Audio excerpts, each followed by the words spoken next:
You're listening to GotTechED the Podcast with your hosts, Eric Geis and Nick Johnson.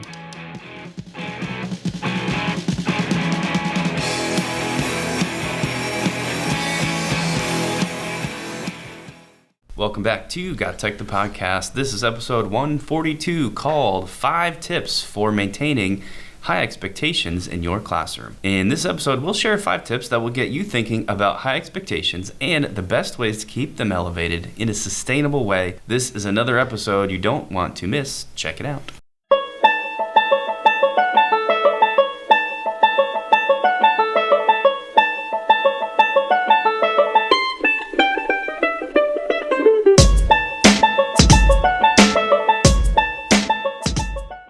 All right, so we're at our midway point, kind of, in our summer.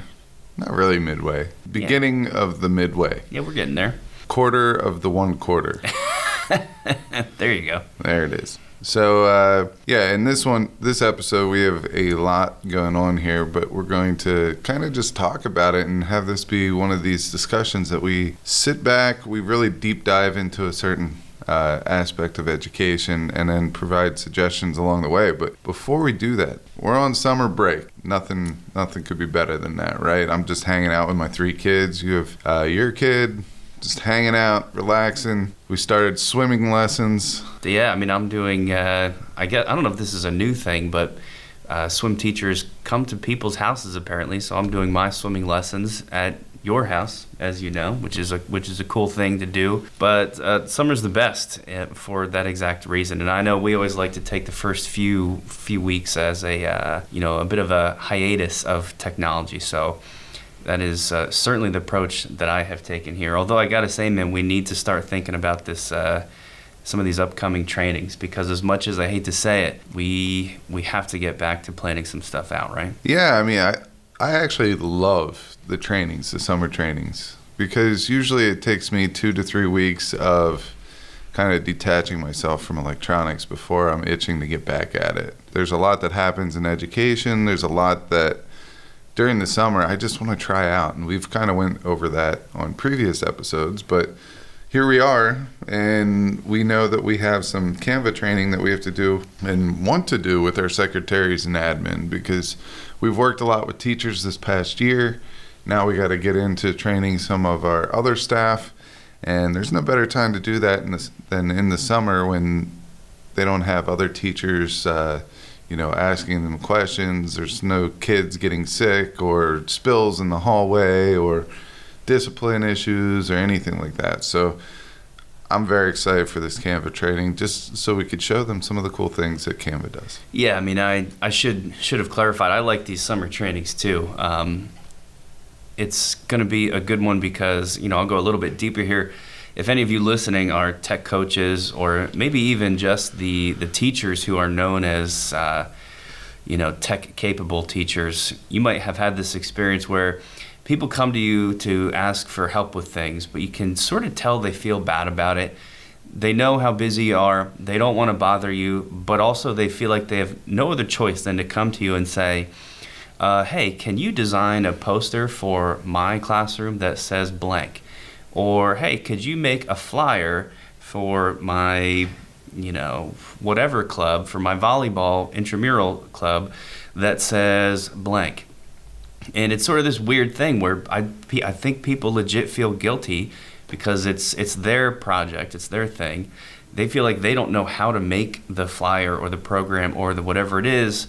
So they're coming to you, and what we wanted to do is, give people the opportunity to learn about, obviously it's Canva training, because I think people don't know how easy it is to use, and everyone looks at us like we're these experts of graphic design.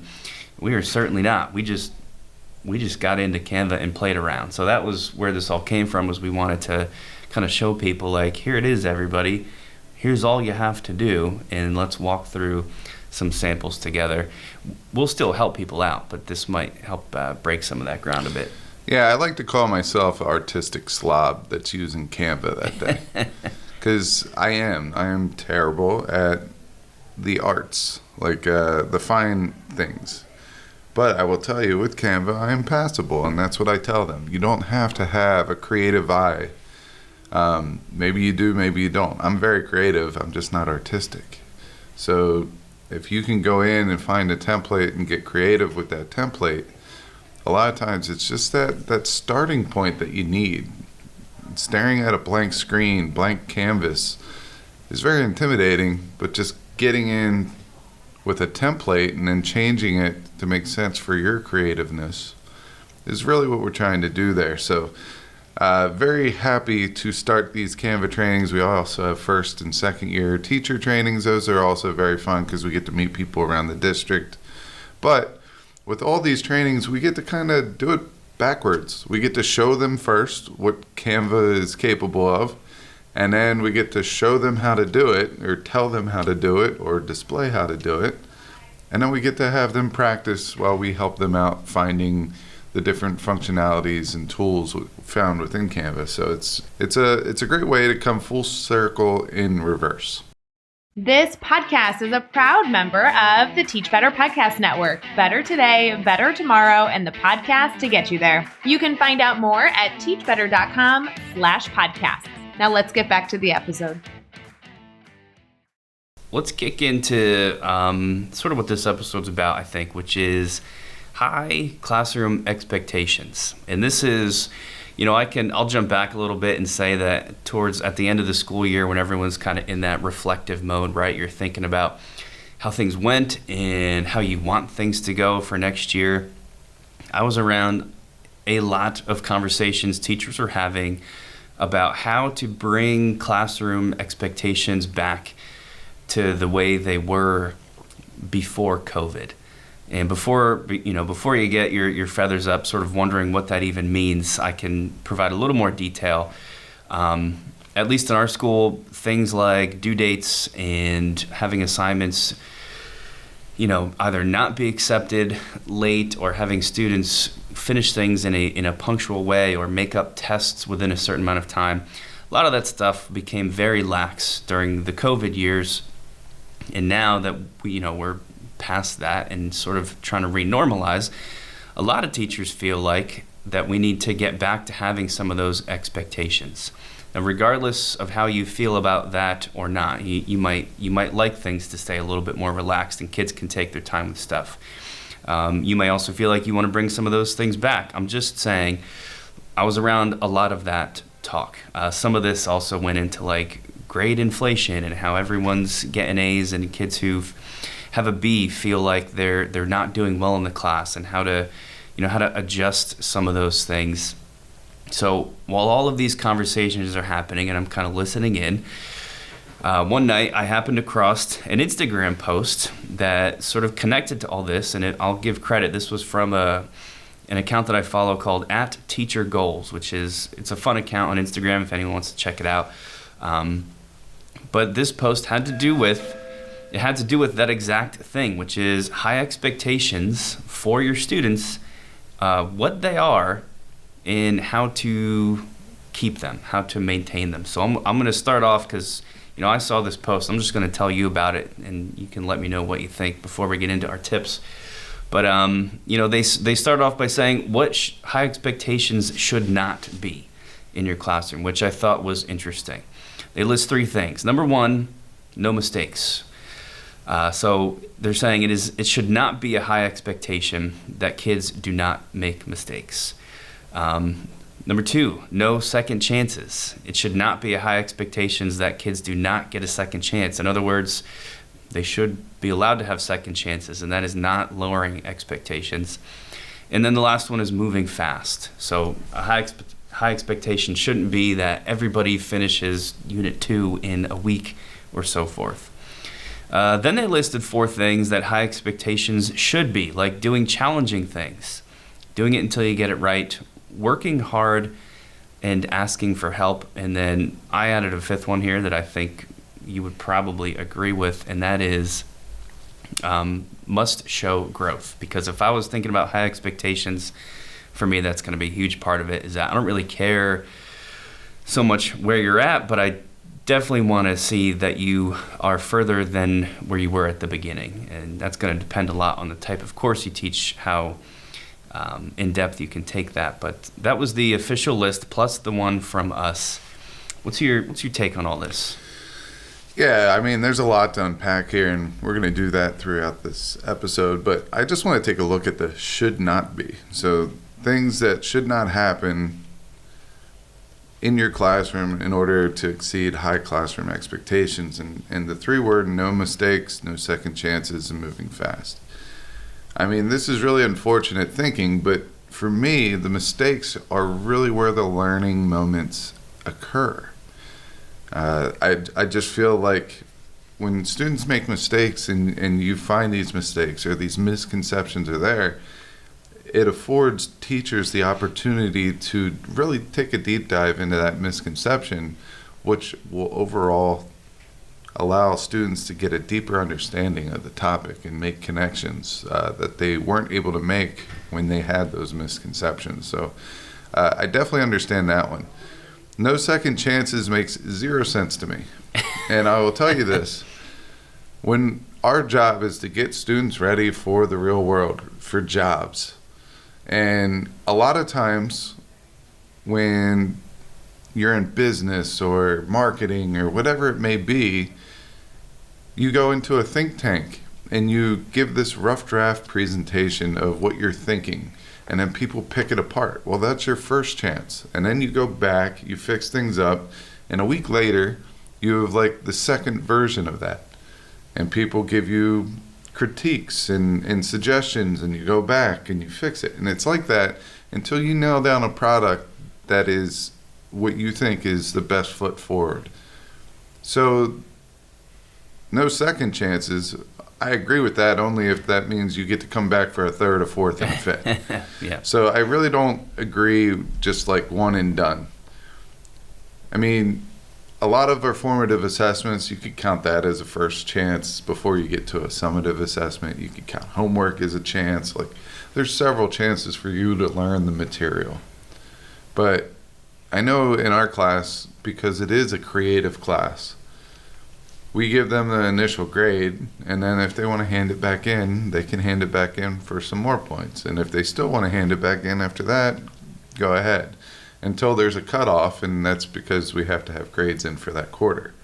But we do give our students ample opportunity to make improvements. And those improvements, in my opinion, is where the real growth happens. So, and moving fast, I'm not going to lie, when I was a kid, if you weren't first, you were last. Everything was a race. And it took me a good solid 10 or 11 years in school to realize that that is also wrong. Do your best. Do it at your own pace. Get it done. Turn it in.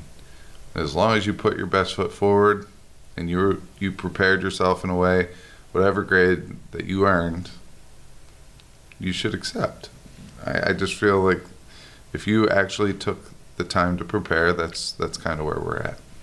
Yeah, I mean, I love everything you added in there, and I'll just jump back quickly to the no second chances thing. Like, that's a really common thing that teachers will say, and I actually heard that exact thing in some of the conversations I was listening in on. My colleagues sort of complaining about this degradation of student expectations, supposed. They were saying that a big part of that is all the second chances the kids get. And in life, you don't get second chances. And that's just totally not true. Like, if you think in life you don't get second chances, just really step back and think about stuff in your life. You totally get second chances. You get second chances all the time. I think it's probably harder to come up with things where you don't get a second chance than to come up with things where you do. Like, even if you want to say something that seems really locked in, like, I don't know, people always say maybe paying your taxes, right? You don't have to pay your taxes on time. There might be a penalty, right? You might have to pay some late fees. You can go 10 years and not pay your taxes, and they'll, as long as you make a commitment to do it, they'll probably have an auditor sit down with you and work out a payment plan or even decrease what you have to pay. So like even the things you would think of as like the toughest rules that we follow in society, there's probably second chances involved. And when it comes to learning, you want to dial that stuff way back even more because it's, we're not talking about taxes or breaking rules or, things that are very serious offenses. We're talking about learning. So the no second chances one is interesting. Now, all of those things, of course, we have a lot of constraints like testing that might limit the moving fast or, like you said, grades being due where at some point the second chances do have to stop just because school ends or the quarter ends or whatever. So, we acknowledge all that. And maybe that's a good segue into what we wanted to do with this episode, which is give you some tips. So we put together for each of the should be items some of our thoughts on how to do it, and then some light connections to ed tech that might play a role here. So I'll start off, and maybe I'll just introduce each one of these, and then you can pepper in your thoughts as we go. So the first thing that high expectations should be is doing challenging things. And the first thing I thought of when it comes to doing challenging things is elevating your assessment style. Right off the top, if you change that summative assessment at the end to being more challenging and then let that trickle down with how you teach that subject or that content, I've seen that make a huge difference just in my own class. So as an example, if you've ever asked a question like this, who was the 5th president of the United States and what was his major accomplishment? It's an okay question, not super challenging. Largely, it's just memorization based. If you swap that to James Monroe was the 5th president and is credited by many for the Missouri Compromise. Explain this compromise and give 3 examples of how it impacted the United States over the next 50 years. The student no longer has to remember the 5th president because who really cares? Is that the type of thing we want students to memorize and then forget 2 weeks later anyway? They don't even really have to know that a major accomplishment was the Missouri Compromise. More important is now they're engaged in the analysis and the critical thinking of what did the Missouri Compromise do? Why was that important? Really thinking and explaining it. Yeah, so that's a great point on how we can, or a great example, I should say, of how we can really take our questioning to the next level. But when I think of doing challenging things, I think about the educational equilibrium. So remember, I was a science teacher, and we have punctuated equilibrium, which is basically that slow growth will happen, or no growth, or the status quo will happen. But as events take place, large amounts of growth or change has to happen in order to get back to that flat equilibrium or back to status quo.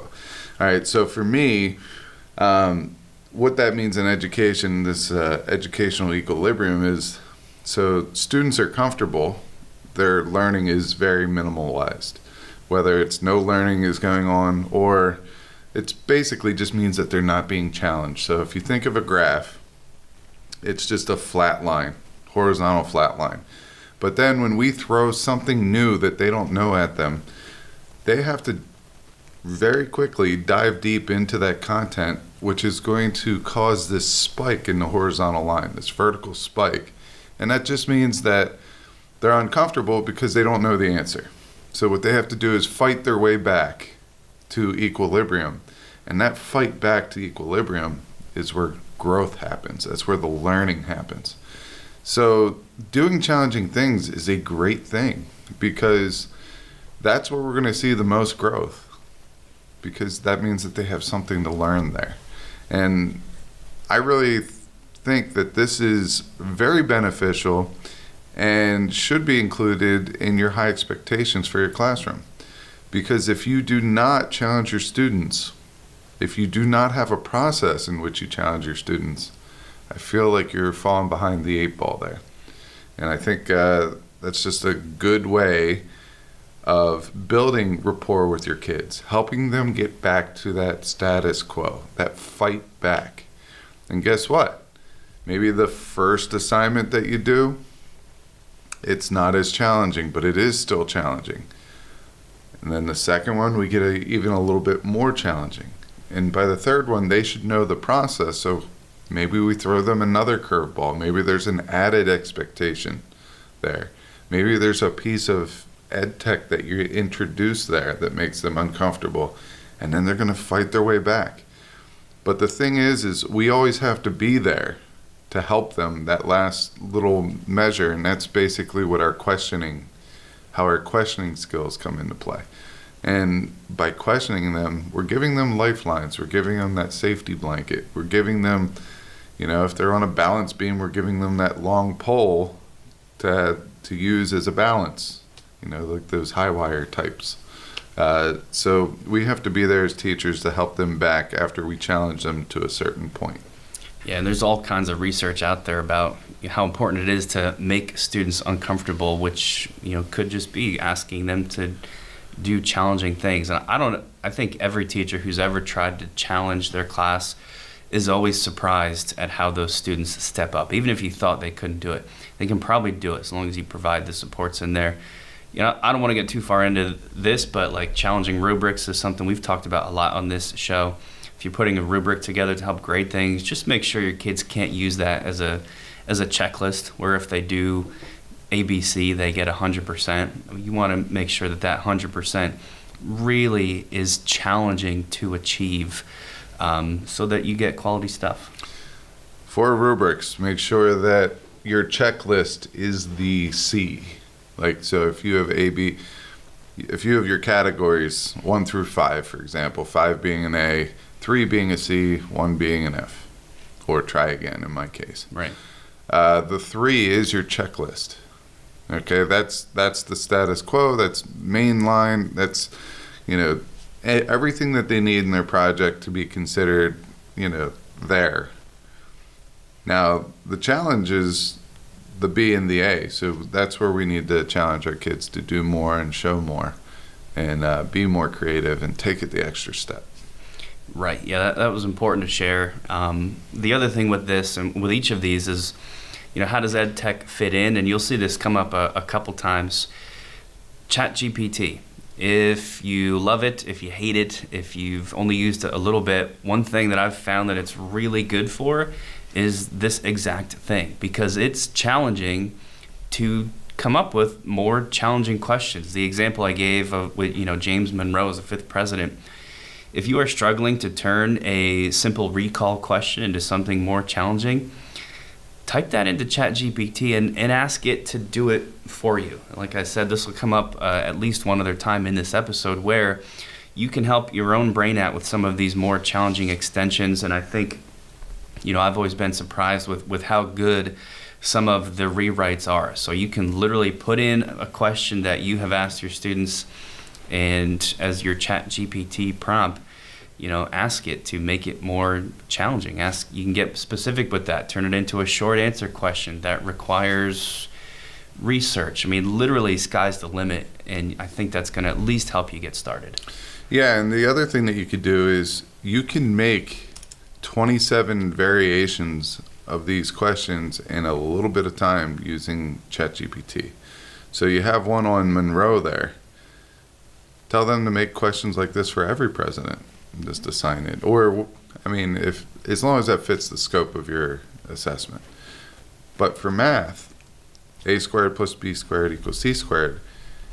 Give me 25 examples of problems that fit this, and then make them all different. Give me the answer key for these 25, and make them word problems. And ChatGPT will do it. And we've seen it do it over and over again. And they're accurate. So now, especially if you're doing like second chance learning or something like that, now we have 25 variations. You could easily grab one and give it to your students and you could have a unique test for each kid if you really wanted to. I know that would be just a lot of time on the grading aspect of it, but use ChatGPT for those things. I understand some of the stuff. One of the biggest complaints I'm getting about ChatGPT right now, not to get too off topic, is the fact that teachers do not like to use it for personalized things like letters of rec Sure. or anything like that. But this is a great example of how we could use ChatGPT to get a unique question that you're not going to find on a Google search, and it's going to be challenging and written in a way that, we're really getting the most out of our kids. Yeah, that's a good segue actually to the second thing that high expectations should be, which is doing it until you get it right. My story that I've told a lot on our show is my comic strip story, where I had my classes make a chemistry themed comic book, and they were, I'll be brutally honest here, they were garbage. They looked like first graders did them, and these are sophomores in high school. I don't even mean drawing ability. I know everyone can't draw, but like even just you could just tell the amount of thinking that went into it was extremely low. You always have the option as a teacher to not accept it and say, these are not good enough. You can do better. And that is a really easy way to keep expectations high. Something else here, and this goes along with what you just said with ChatGPT, you can develop a second chance learning policy that works for you, that you think is fair, that doesn't go too far if you don't like the idea of this. Right now at our school, the minimum requirement is that students can retake one assessment per quarter. Seems fair to me, and if that's your minimum, that's your minimum. You can go beyond that if you like. One of the biggest complaints with this is, or from teachers, is how am I supposed to come up with all of these versions of assessments? Who's going to make a second test? It took me years to get this test the way I like it. Guess what, friend? ChatGPT. You can copy paste that whole test in there, and like you just explained, literally say, can you write a second version of these questions? And it does it. And it could even make an answer key for it, and that even includes math and science questions. I had a series of 6 like thermodynamics questions using a formula called Q equals MC delta T. And I asked it to make an answer key and show all the work, and it typed out all the math. So ChatGPT is not just for like writing stuff. It can do some of these equations for you as well. So that's a huge one. Some of the ed tech here, we can just blast through these because a lot of this stuff you guys have heard of before, not only on this episode but just around. Typical things that would require feedback. If you're going to have students do second chance learning, of course you're going to have to give them feedback in some way. I know Moat is one of your favorites. Kaizena we don't use, but it's another very popular tool for this idea of like audio recording feedback, so you can just talk and then let your kids check that out. Another new one that I found that I hadn't seen before is called GotFeedback by a company called Got Learning. It does a lot of the same stuff. You can check out GotFeedback if you want to give that a look. But all of these are going to be really great ways to get back to students. So GotFeedback does a lot of great things, all right? And it's a very easy tool to use, and right now it's free. But any type of writing assignment that a student would do, or if you wanted to get feedback on your own question or your own writing, you can take whatever it is that you're typing and writing, copy and paste it into a blank, and then there's like 5 different options that you could choose from. Do you want academic writing? Do you want a prompt? Do you want to know if the evidence that you put in your writing is good enough? Things like that. You could change that. You could change the level, and then it's going to give you feedback based on what you selected. And I love to use it for the academic writing piece, just so I could see what skills I need to brush up on. But I put that one in there just in case you wanted to use it for your own question writing, because sometimes if you don't have a clear question, the whole purpose of that question goes out the window, and this is just a way to kind of check yourself there. Another way that I like to do this, sort of giving feedback and allowing students to grow before they try that second chance, is with some real-time monitoring using a digital whiteboard space. A popular one, at least our school, is called Jamboard. If you haven't seen it, it's a Google tool. You should check it out. It's pretty great. I found a new one called Miro, spelled M-I-R-O. Totally free, by the way. There is a paid version of this, But there's a free version too. If you head to our show notes and click the Miro link, you'll see it'll take you to the exact free version. If you're just typing it in, it's called the Miro.com online whiteboard. This is pretty much what Jamboard is, except you're not limited to slides like in Jamboard, almost like a Google Slide setup. With Miro, it's just like this giant expanse of space. So it's not multiple slides. It's this huge board. You can zoom in, zoom out, which I like because it feels a little bit more freeing. And you can invite your class to this. I used it recently in like a training I was involved with, where at the beginning, each person in the training got a sticky note, and you drag the sticky note on a little slider to indicate how prepared you felt. And then there was a bunch of information and training, and then you did the same activity at the end, drag your sticky note to indicate how prepared you feel, and it can show that growth. And then in between there, scattered around the Miro board, was all the different ways that you could get support and examples and all this good stuff. So I think the digital whiteboard spaces, they got a lot of attention during COVID and have kind of taken a back seat. I think there's still a big place for that, especially when it comes to supporting students before they approach these second chance learning attempts. Yeah, so you did a lot of quality breakdown of that one. So I'm going to kind of leave that one alone, but I do want to throw in that Canva also has a whiteboard as well. And if you don't know the difference between Jamboard and Canva, I'm also going to put in the show notes a YouTube video that I created called Why Canva is My New Jamboard, and why I like Canva over Jamboard, just because of all the extra things that you could put into your slides, and you're not limited in the number of slides you do. You could add audio, video, and all that to your Jamboard or your Canva slide as well. Excellent advice. Let's get into number 3, which is working hard. Boy, this one's tough. Well, that is such a vague term. What does it mean? Is it different from one student to the next? How do you monitor that? And I'll be honest with everyone, I don't have a good answer to those questions. I literally don't know. I know what working hard looks like to me, but that is a very personal thing, and it's tough for a teacher to judge. Here's one thing I can say in a classroom perspective, for me at least. What working hard is going to mean is simply using class time, using it effectively, not just sitting there and scrolling your phone or playing a game when you should be engaged in some type of, working on a project or practicing this problem set to make sure you can do this particular skill. If you're trying to monitor how hard students work, I think you have to link it to concrete things like that. Are you a student who uses this class time effectively? And as the teacher, here's the ways that I have noticed that, and let you know what I think you're doing, so you can correct it or respond and help me better understand what's going on here.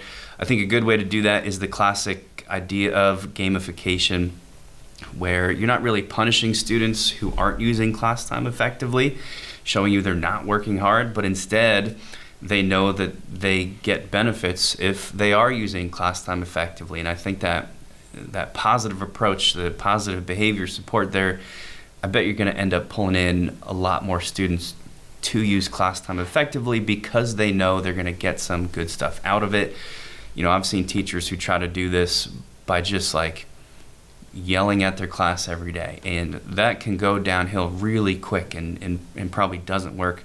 So you want to keep this as positive as possible. We've talked a lot about things like, running a leaderboard where every time you see students actually work right up to the bell, you throw them a couple points. And one of our favorite websites called Flippity has a really awesome leaderboard. You could keep this really simple too, and just do something in Google Sheets where you post the spreadsheet and the students' scores.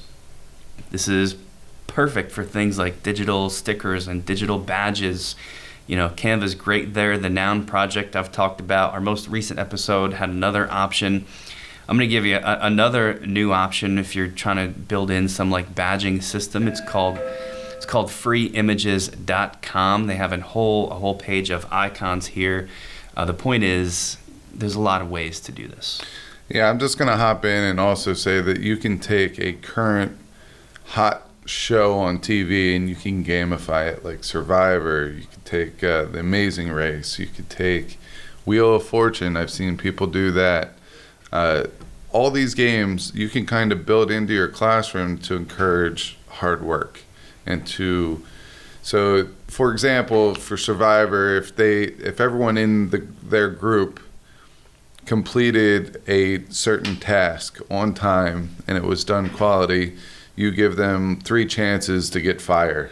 So maybe you have 3 cards that have resources, or sorry, nothing this time, or you took a chance but you lost a vote, or something like that, and you gamified it that way. That is a great way to build rapport with your students and motivating them to work hard without having to yell at them every day or punish them.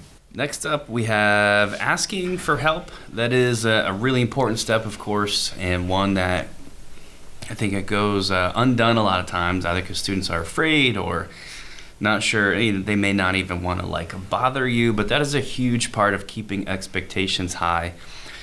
So, the most obvious tip here is just encouraging them to do it. Let students know there's lots of ways you can ask for help. It doesn't have to just be coming up to the teacher to ask in person. It should be asking each other, asking online. I'm not sure if you really want to go down this road, but if you've got the right student who's coming to you for help, you could show them how AI chatbots can be used in a productive way to get help, because of course they can do that.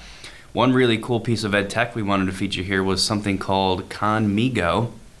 That's KHANMIGO, Conmigo. And this is actually, Khan Academy, that's pretty well known now. I'm assuming you've all heard of Khan Academy. If not, started off as a series of, I believe, chemistry. I could be wrong with that, though. YouTube videos, and just has grown into this gigantic house of learning and websites and different platforms. And now Khan Academy is employing AI to serve as a digital tutor, basically. So the types of feedback you get when interacting with something like ChatGPT, directing that specifically for learning. So now a student, instead of asking a question in Google, can go to Conmigo and ask questions, and instead of just being given the answer, the AI will kind of walk students through the steps of how to answer that question. So literally using it as a learning tool. I think this is fantastic, and if you want to give students ways to ask for help and make that as part of the high expectations of your class, to me this is a no-brainer right now. In the summer of 2023, as we're recording this, Conmigo is still in the beta version. So if you head to khanacademy.org/khan-labs, or just go to our show notes for this episode and click the link, you can sign up for the waitlist to start testing the beta version of Conmigo. But I see this as very likely the future of AI in education in a productive way. I think this is just going to explode in coming years, and for me, it's a no-brainer. So that's asking for help. So I'm going to talk about a blast from the past. This might be dating me, but whatever. I remember when the internet first came out, the biggest unknown secret, teachers didn't know about this, students knew about it, was asking Jeeves. Right. And this is kind of reminding me of Jeeves, asking Jeeves. We weren't supposed to do it because that was considered cheating, but everyone did it anyway. Right. And to me, I never saw it as cheating because I wasn't copying down any of the answers. I was trying to get understanding of a topic. So Conmigo is awesome. It's like having a 24-hour available teacher there for students. So I see this as also being something that we're going to see in many different variations over the next year or so. So asking for help, just expect ways, try to provide ways, anticipate ways in which you can help students. Have an FAQ for that project where if they have a general question, they can go there. Especially if you're doing some of these projects year after year, collect those FAQs, put them on a website, attach them to the project page. Whatever you might do, put a QR code in your room. Here, this is how you do it. If it's content-based, sure, put that up there. If it's EdTech-based, put it up in FAQ to help out. Yep, that's great advice, and I think the AI digital tutors are going to be, I think every EdTech tool that survives this time is going to have one of those, which I believe brings us to our fifth and final tip that I added to the original list. It's called student growth. Requiring that students advance and grow from where they start, to me, is like a no-brainer when it comes to high expectations. And I wanted to make sure to add that in there. This is, this could be an entire podcast all by itself because there's so much to get into here. We've done some podcasts actually devoted to stuff like this. I'll talk in a little bit about digital portfolios as a way to show that growth or require that students do that. And we have an entire digital portfolio episode, at least one, probably multiple. But it's a great way to do it. The idea here, of course, is that you don't just want to start teaching and then post-assess students, because it's very possible that you're not really seeing how they've grown. And if they're not growing, then are your expectations super high for that class? I would say not. So on the simplest end, this requires some type of a pre-assessment and a post-assessment. And if you want to really attack this, you can actually rebuild your entire classroom grading scheme around this. You can go full standards-based grading and just pre-assess and post-assess kids on everything. In between those 2 points, you will be doing all of the things we've talked about so far, like giving them options for asking for help, making sure they're using class time effectively to work hard, trying over and over again until they get it right. And, the whole time, this is just by nature doing a challenging thing. You don't have to go to those extremes, of course. It could be as simple as pick a unit next year where students already come in with some knowledge. Give them a pre-assessment. That's the same as the post-assessment you typically give. See how they do. You may be surprised. You might save yourself a bunch of time because maybe the students do really well in that pre-assessment and you just learn that you don't have to spend a week teaching those things or 2 weeks because the kids already came knowing them. You could just do like a little 2-day refresher course and you've just now freed up a week and a half of time to do challenging things. So this is, I think, a great one to end with because it sort of wraps up all of them. As far as ed tech goes, this one was tough for me to actually find something new worth sharing because if you're talking about pre-assessments and post-assessments, there's just so many things out there, and the smartest choice is to just use the LMS that you already use. For us, it's a site called OnCourse where all the grades are going in there anyway, so of course, why would I go find some other website to overcomplicate my life? I wouldn't. If you don't have an LMS or if you don't like it, there's lots of other tools. If you're doing portfolios digitally, things like Evernote or Seesaw is probably the most popular one. Could be as simple as a website too, where students keep all their stuff, like a Google site, or Canva has their new websites feature, which Geis has become an expert on recently. All of these are great ways to do it. Another tool that I think we've talked about before called Book Widgets. Book Widgets has kind of flown under the radar, but it's kind of staying strong over the past couple months here. They have tons of really great quizzes and worksheets and stuff, all sorts of different question types, all built around this idea of assessment. I think Book Widgets has like 35 different types of questions that you can build in. So that might go beyond what you can do with the LMS you use. You may want to give it a look. A lot of really exciting stuff out there for showing student growth. Yeah, I love Book Widgets. I just started using them again recently for something that has nothing to do with school. It kind of does. I'm working with my own kids on things, and I want to gamify things. So it really fits any age learner when you're talking questions. All right, one that I wanted to add to this, and I agree with everything with showing growth. Right? Statistics data that's very important not only to the teacher but also to the students. It could provide motivation factors. For example, before in science, I used to tell students, these are some of the misconceptions, but I wouldn't say to what extent or what impact. All right? If I put up on the board that 24 people missed this out of my 54 kids, for that quarter, 24 missed this question. This is the misconception. And I give them that hard number there. They're going to be like, oh, maybe I was one of those. I'm going to pay attention here. I'm going to listen and really try to, see if I understood it.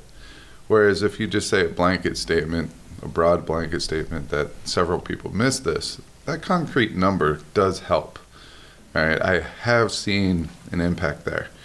One ed tech tool that I wanted to bring up, they kind of rebranded themselves. This tool, it's one of my all-time favorite ed tech tools. This is probably the first ed tech tool that I really invested in way back in 2000, I want to say 9. I think I started using it in its simplest form in 2009. And that was Screencast-O-Matic, but they rebranded the ScreenPal. So they have video capabilities, adding video into any place where you could add basically a URL. So it could be in a Google form, whatever. But they also have screencasting ability when it comes to making a professional looking video, editing it, adding in overlays and things like that, adding arrows, magnifying glass so you could zoom in, adding captions. Pretty much a one-stop shop for anything video production. But the one thing that I really enjoy now, you have the ability to add questions into your videos. Think Edpuzzle, but this is ScreenPal. So I really like this because I'm a big fan of personalized learning, and there's no way better to personalize your learning than to make a screencast. And by allowing me to add questions in there, and then seeing the statistics of anyone that took that quiz, that's just so important in education. It's so beneficial. It allows us to identify misconceptions, and it allows us to act upon them.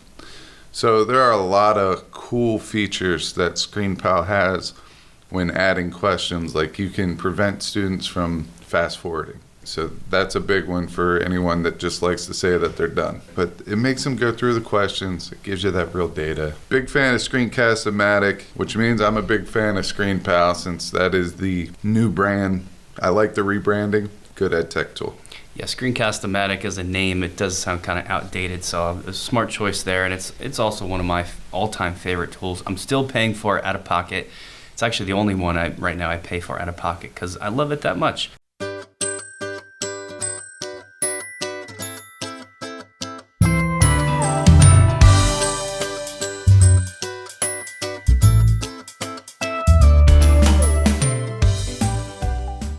And I believe that wraps it up for this episode. I want to say thank you to my colleagues who were recently talking about this exact topic and how to bring back high expectations to their classrooms. I want to thank @TeacherGoals, the Instagram account @TeacherGoals, for the post that inspired this episode. And as always, guys, do us some favors like subscribing on Apple, please, Spotify, Google.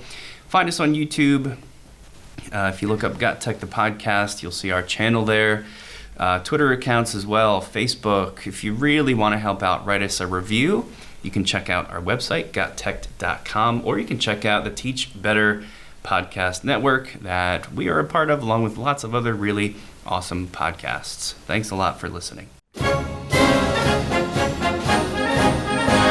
Thanks for listening to GotTech the Podcast. Remember to subscribe to our show and follow us at WeGotTech on Twitter so you can stay up to date with the latest episode releases, blog posts, product reviews, and PD announcements. You can also follow Geis and I individually at GeisGotTech and at NickGotTech on Twitter or on Instagram at NickGotTech. Finally, remember to check out our website, GotTechED.com, where we post all our episodes, articles, and resources available to you for free. Until next time.